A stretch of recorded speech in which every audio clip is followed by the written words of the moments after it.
Awareness Month, and with nearly 970 million people worldwide living with mental health challenges, finding ways to strengthen our mental well-being has never been more important. Joining us is psychiatrist and author of What's Going Right, a powerful new method of optimizing your mental health, is psychiatrist Dr. Paul Conti. Welcome to the show. Thank you. Thanks for having me. That is an insane number. That's a crazy. Is that because more people are admitting that they have mental health issues, or has it always been the case that the majority of people do have issues with their mental health?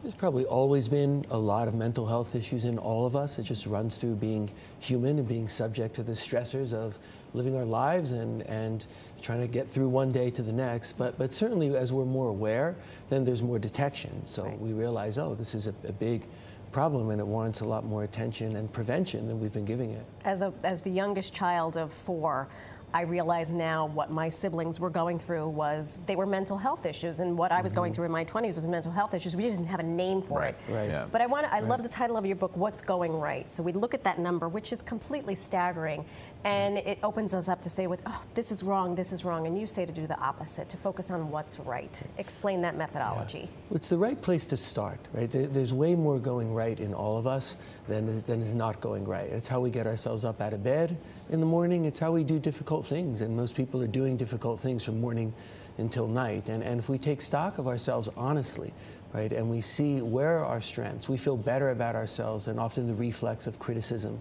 that will level at ourselves, then we're in a much better place to understand ourselves well enough to see what isn't going the way we want it to, and to be able to bring change. We're often so afraid of mental health, and there's so much of a stigma around it, but if we can make a parallel like physical health, where we say, hey, there's a way of understanding ourselves and we can bring healthy change from that understanding, then we don't become afraid of it anymore. So if we start with what's real and true and what's going right in all of us, that's how we get to what needs to be different, and we make ourselves healthier. It's so sad as humanity comes, even with social media, there's 50 positive comments and one negative, and everyone focuses on the negative comment, like nothing else matters. But you say, is it like something in the morning? Can you like do a ritual, or can you like remind yourself of what's going right? Like, what's a nice tool for that?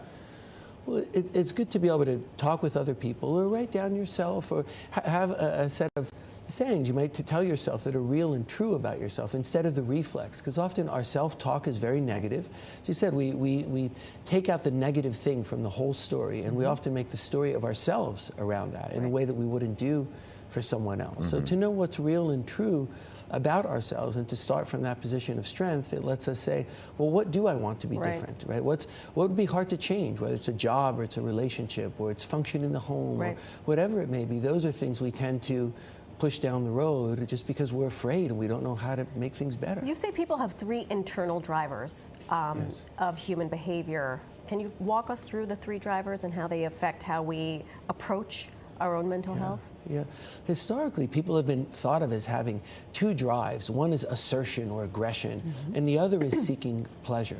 But this doesn't explain human beings, right? There's a bigger drive that governs us all. It's a human birthright, and it's a generative drive. It's a drive that explains altruism and the creation of art and the desire to do good things and work together. It's how people work together and create what we can't do alone. And this drive is in us as well. And when we try and live our lives through this drive and use it to guide us forward, this is how we're healthy. So there's a real process to this of understanding and bringing change. So there is a real process, but it has to start from a place of understanding who we are as humans. And just like we have a human body and we kind of know the basics of how it works, and it's how we try and keep ourselves healthy, we all have a human brain and a human mind, and there are ways that works too. And understanding it starts with being generative, this impulse in us that has kept the species alive and growing over many, many years. That we wouldn't have made it if we just had aggression and pleasure seeking in us. Right. Unfortunately. It's very sad. It goes along with the I'm good enough, I'm smart enough, and gosh darn it, people like me method, and like looking in the mirror and just remembering what works in your life and what's in focus on that and push that forward. Right, and then it lets us be honest about what's not working. Right, and saying, okay, there are things I want to change, and I feel strong enough to do that, and I feel empowered to do it. You taking on new clients? Any new patients? We'll I have to get a history first. That's right. You don't want it. The copay for you is triple. Right. Well, thank you so much for joining us this morning. You're very, very welcome. Thank you. Very useful tips. You at home, make sure you pick up a copy of What's Going Right, a powerful new method for optimizing your mental health. It is available wherever books are sold.